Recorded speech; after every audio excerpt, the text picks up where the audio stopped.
I'm going to be sharing with you 3 toddler meal ideas, which is breakfast, lunch, and dinner. All of the recipes will be over on my Instagram if you want to screenshot them from there. And I've also made grocery lists for you as well if you want to go ahead and screenshot that now. So that way it's really easy for you to just screenshot it and go to the store and get what you need or do a grocery pickup. You seem to really enjoy my last toddler meal ideas video, so I hope you enjoyed this one just as much. So make sure that you're subscribed with the bell notification on so that way you don't miss any of my videos, and also be sure to share this video with any of your other toddler mama friends. But let's go ahead and get started. This morning I decided to start off with some parfaits, so I'm making some homemade granola and I'm putting 5 cups of rolled oats into a large bowl, and I was very impressed that I had exactly 5 cups left. Now I'm adding 2 cups of a nut and seed mix. This time I just did some hemp hearts, chia seeds, and slivered almonds. I'm adding in 1 cup of tricolored quinoa and 1/4 cup of milled flax seeds. Adding in 1/4 cup of coconut sugar to add some sweetness. And half a teaspoon of sea salt. I'm stirring the dry mixture really well.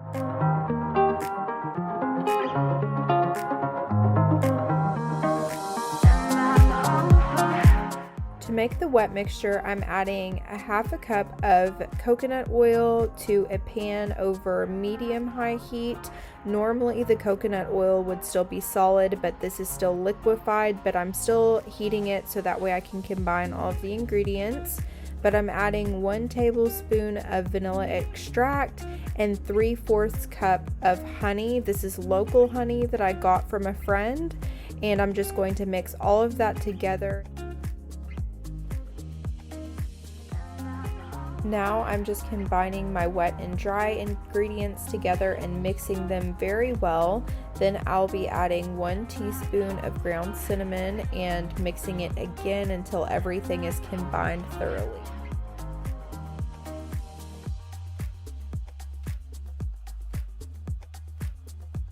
Now I'm going to spread the mixture evenly between 2 large baking sheets. I like to use the silicone baking mats with no grease or anything like that on there, and it really helps the granola harden and just become the perfect consistency. So if you have a silicone baking mat, I would definitely use that. If not, you could use some parchment paper, but I would not go with foil, and I would not use a greased baking sheet. I'm just going to pop that in the oven at 325 for 10 minutes.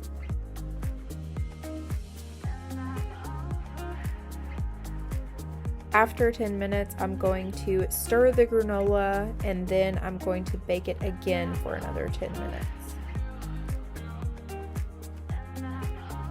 After that 10 minutes is up, I'm just going to take it out and let it cool completely before adding anything to it.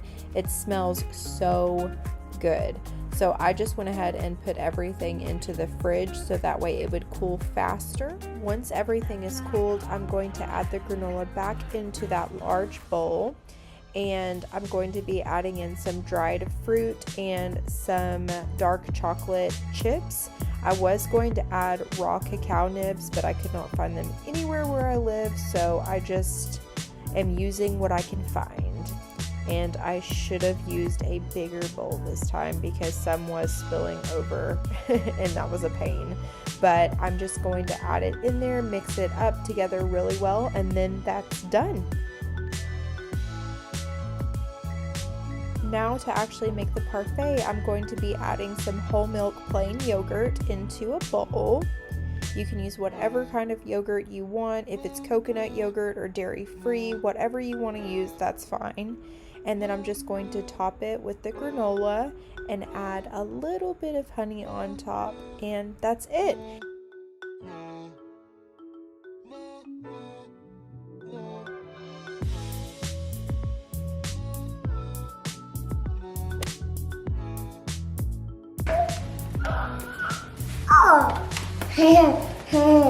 Let's put your bib on first, okay?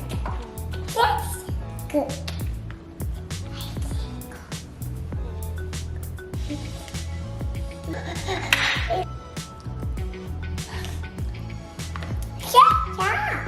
Is it good? Oh wow, I like it.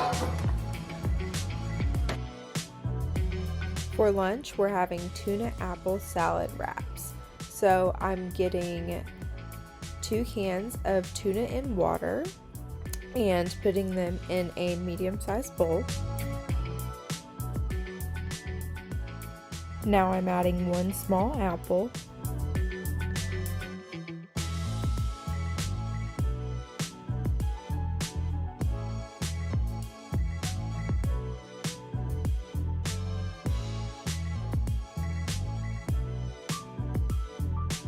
chopping up 1/3 cup of pecans,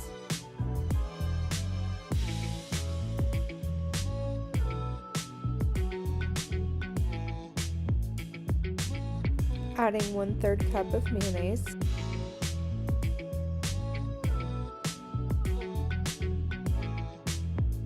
and 2 to 3 teaspoons of mustard, onion powder,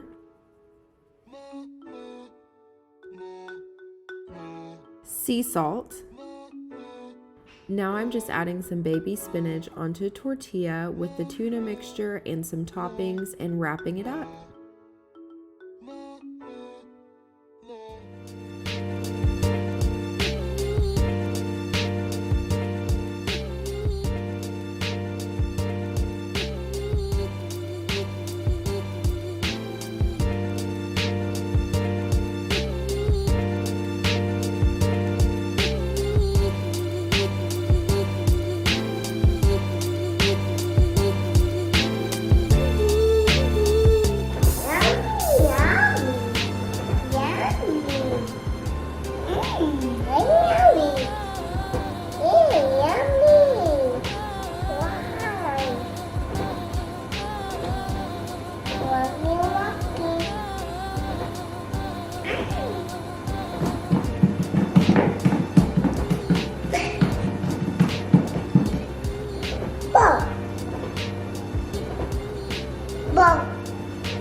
You eat it from the top. Yeah, like that. Okay. I mean, really, eat it however you want. Just as long as you eat it. You're so silly.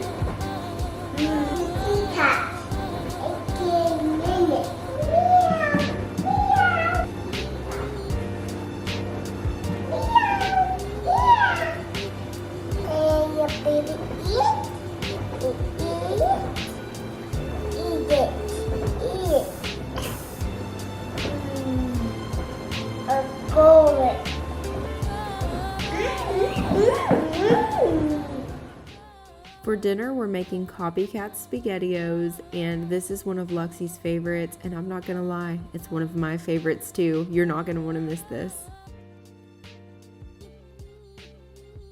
I'm just peeling and chopping 2 medium carrots, 1 rib of celery, and 1 small onion. Also, sorry that the tripod is moving around a lot. My little helper couldn't help herself.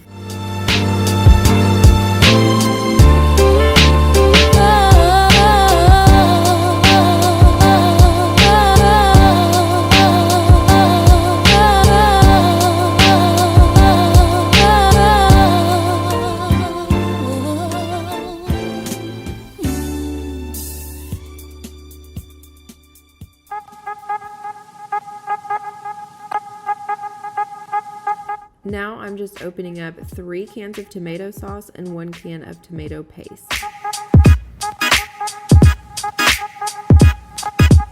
Here I'm slicing up 3 tablespoons of butter,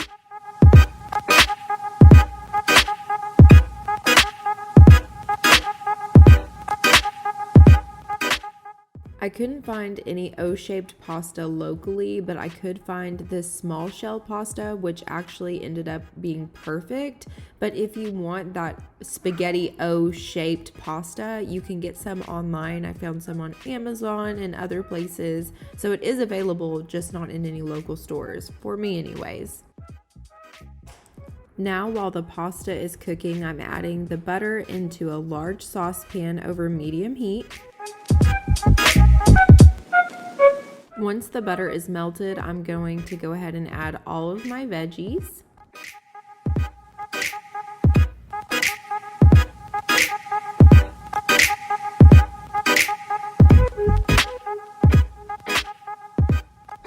The pasta needs to be cooked at al dente, so I'm just stirring it, and to do al dente, you just do a couple minutes shy of the package directions. So while I'm stirring the pasta, I'm also stirring up the veggies, and I'll be cooking the veggies for about 10 minutes, just until they're soft enough.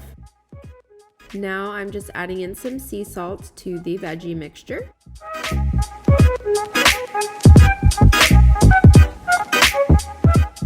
The veggies weren't getting soft enough quick enough for me, so I decided to cover it and just let it simmer for a while, and that really seemed to soften up the veggies.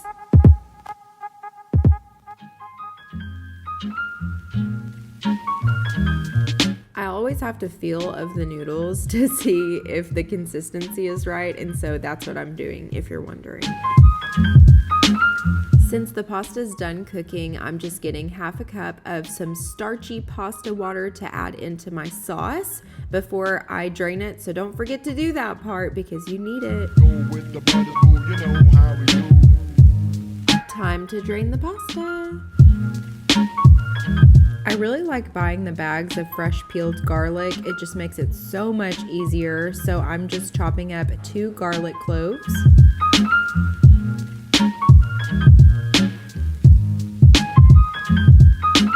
Now that the pasta is drained, I'm just going to set that to the side. Now I'm just going to add the fresh garlic into the veggie mixture.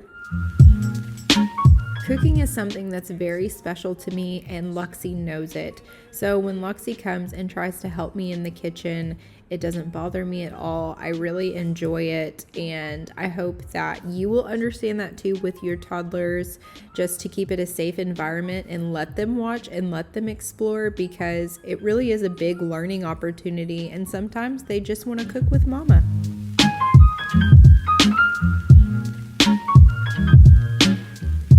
I'm just adding in 1 tablespoon of tomato paste. You know how we do. It's not for me to say.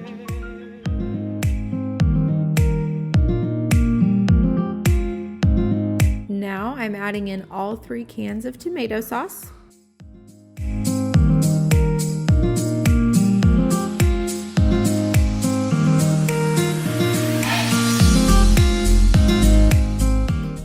I'm adding in 1 tablespoon of honey. I love using honey as an all-natural sweetener for recipes, but just a reminder, if you are cooking for any babies under the age of 1 year old, you can substitute the honey for maple syrup or something else.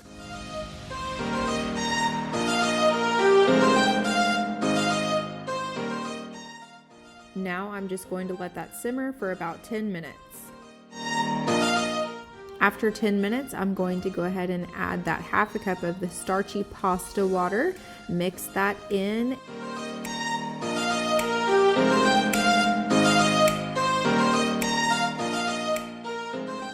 I am using an immersion blender to blend everything right in the pot. If you do not have an immersion blender, you can use a countertop blender, but just be sure to let the sauce cool completely before doing so.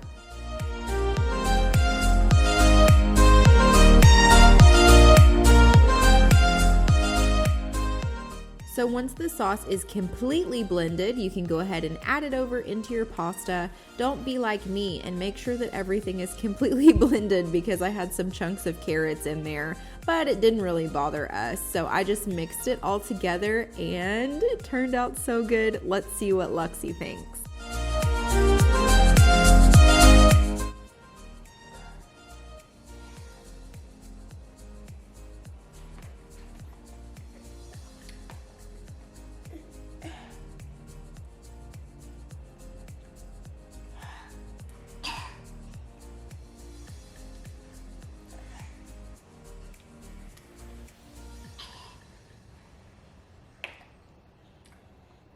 Okay, that's everything for my toddler meal ideas. I really hope that you enjoyed today's video. If you did, please be sure to like this video. It really helps support my channel. And make sure to comment down below which recipes you'd like to try for your toddler. Also, make sure that you are subscribed to my channel so that way you don't miss any of my videos. But thank you so much for watching, and I hope you have an awesome day. Bye!